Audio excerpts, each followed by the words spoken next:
So today we're going to talk about some microphones, and we're going to talk about the differences with a dynamic microphone versus a condenser microphone, and we're going to talk through some of them. I'm not going to say anything, just going to talk through them so you can kind of hear those differences in what those microphones do, and then that gives us an idea as to what microphone is a better choice for what we're trying to capture, whether that be live or recording.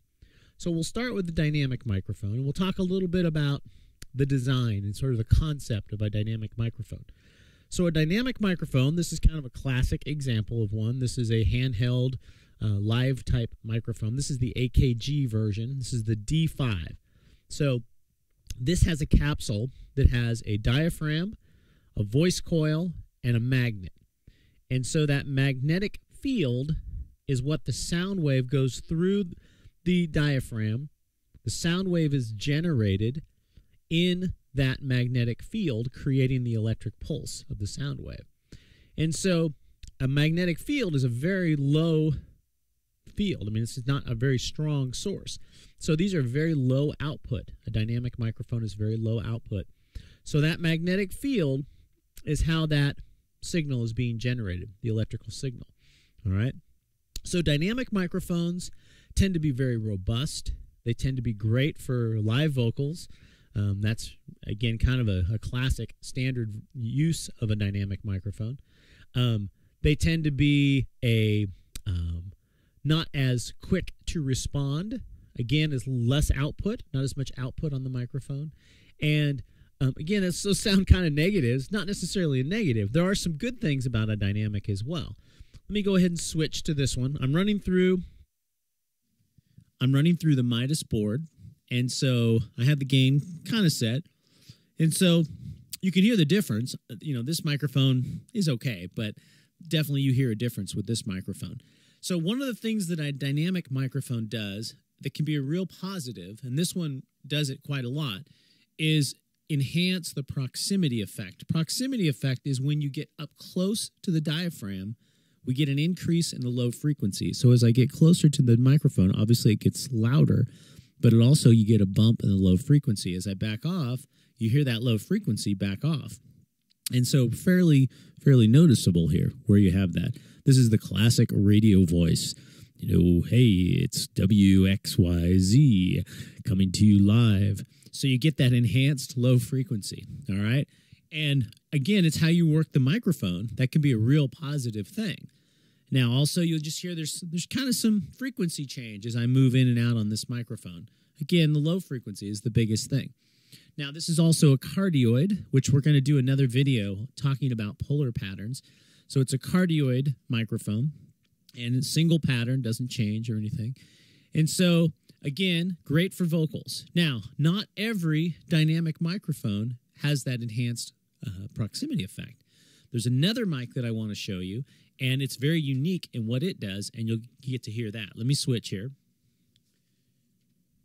So I'm back on the headset mic. So I'm going to switch this out. This is a microphone that Shure came out with. It's the KSM-8, and looks cool, but it's also a dual diaphragm. So they've got two magnetic fields in here, two diaphragms, two capsules. I don't think there's two diaphragms, actually, but it has the two magnetic fields. And you'll really hear the difference. This is a great sounding dynamic microphone. Let's switch it. All right, listen to that. I mean, already you can hear. This has a very condenser-like quality. There's a clarity. There's just a cleanness to it. That's what condensers do really well. But check out the proximity effect. As I get closer to the microphone, you just get louder. You don't really hear that enhanced low frequency. It doesn't really happen. It just gets louder. And the EQ of the microphone doesn't really change. Very, very cool design. And so this is still a dynamic microphone. Again, live is really the application, but being able to give you that condenser-like experience with a live mic design. Now, there are live condenser mics as well. Pretty much every manufacturer makes one as a handheld. Handhelds also can have condensers, especially. Dynamics, not too bad a handling noise. Okay, we can hear that. It's not crazy, all right? Condensers, there's a lot more handling noise on a more studio-like condenser, which we'll hear that in a little bit. So this is also a dynamic. The other kind of dynamics that you've probably seen a lot are large diaphragm dynamics, like a RE20 classic broadcast mic. Again, has that low frequency proximity effect that you can get that enhanced. Another one that's become very popular is the Shure SM7B. That's also a dynamic. Very, very low output microphone. There's a product called a cloud lifter, which adds 25 dB of gain. So if I was using a cloud lifter, basically it would be taking the phantom power and it would be generating 25 dB of gain prior to getting to the board. So now the mic pre is seeing that microphone a lot hotter, 25 dB hotter. And so it responds completely different. That's a really great way to take a dynamic microphone and really change the way it responds, because you're now having the preamp is seeing it with that 25 dB of extra gain. An SM7B pretty much has to have one of those. They're very, very low output. All right? Okay, so enough of dynamics. Switching back, and now we're going to talk about condensers. So a condenser microphone, we'll start with a small diaphragm condenser, like a pencil condenser, these are sometimes called. So a condenser, instead of having a magnetic field in there, it uses a charged back plate. So that's why condensers have to have 48-volt phantom power. That's where that charge comes. The electrical charge charges the back plate. So now we have the diaphragm, we have this charged back plate, and as that sound wave is generating that electrical pulse up against that back plate. And so you get that electrical pulse generated through that charged back plate. So it's higher output, it's more sensitive, quicker response, especially a small diaphragm condenser, very fast, great with transients, attacks. They do really well with that. This is a classic like overhead mic or hi-hat mic or choir mic, things like that. They also tend to be very good at picking up things, which can be a negative. And you'll hear when I turn these on that you're going to hear more of the room than you do with the dynamic, because it's just more sensitive. It's picking up a lot more stuff. And so that can be great. It can also be not so great, depending on your room, depending on the circumstances. All right, let's listen to this one.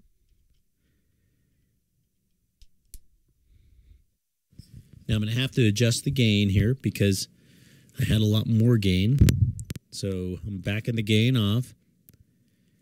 All right, so now that you already can hear the room. All right, you can hear my computer. You can hear stuff already because this just picks up a lot more. You can also hear it's very natural and clear sounding. Okay, now you can get some proximity effect. Okay, you can get some pops too with a small diaphragm. But we get it out here, and there's a natural sound to it. But again, you hear how it's picking up the room. It's picking up a lot more of the room than that dynamic is. So think about a microphone like this in a live application with a bunch of live instruments on stage. Not very good solution, because you're going to be picking up all kinds of stuff. That's why choir mics with a live band right next to them are really a challenge. Or choir, you know, the classic, you have a church choir and you have a drum set right next to the church choir and you're wondering why you're getting so much drums. It's because these pick up a lot, and so they're going to pick up so much of what's going on around. But you're going to get a great sound. You're going to get a clean sound, transparent sound, all of those things. You can hear just that. You can hear a lot cleaner and more accurately than you can on the dynamic. All right? And again, it's not a right or wrong. It's what's the right choice for the application that you're using it for. All right? Let's look at a large diaphragm condenser now. All right, so we're going to change, and we're going to change this over to a AKG 214. That last mic, by the way, was a Rode NT5, which I use a lot for overheads, acoustic guitar, things like that. So this is a 214 AKG. It's the little brother of the 414, which we will talk about in the polar pattern video, because that's a great polar pattern microphone. It has a bunch of patterns, 9 different ones. So this is a larger diaphragm, all right? And this is a front address microphone, as most of these are. Of course, this one is this way. It's front address. This is a side address. Sorry, I said front address. This is a side address microphone, front address microphone, as those dynamics were as well. So typically with this, you're going to do vocals, it's going to be like this. Or if you're using it, as overheads, something like that. So let's listen to this one. All right. So again, as soon as I turn it on, what do we hear more of? More room, right? We hear more room. It captures the room. As I get up on this microphone, we get a lot of clarity. We get a lot of articulation. As I talk, all those little noises, it picks up everything, right? Super, super, super clean and accurate. I really like this microphone. I think it's a nice mic, but it really does show the difference between a dynamic and a condenser, just in how it sounds and how it responds, just the clarity, the openness, the roomness that you get from a microphone like this. All right. So again, this is the 214. I'm going to switch back. And just to sort of reiterate, as I've sort of finished this up, is that just as all my videos, I'm not trying to say one mic's better than another or this is the mic you should get. It's really not about that. It's about what is the right microphone for what you're trying to do. If you got a loud stage, if you got a lot of noise, you're trying to isolate, you're trying to not pick up everything all around you, well then a condenser, a large diaphragm condenser is probably not the first choice for something like that. If you've got something that you need to get a lot of clean transient response, a lot of attacks, then great. A condenser does a great job with that, finding the right dynamic. There are a lot of dynamic microphones that have very different sounds. So anyway, that's kind of the idea with condenser and dynamic. And our next video, I'm going to talk about polar patterns. So be on the lookout for that one and kind of talk about what the differences are. All right. Thanks so much. And thank you for watching.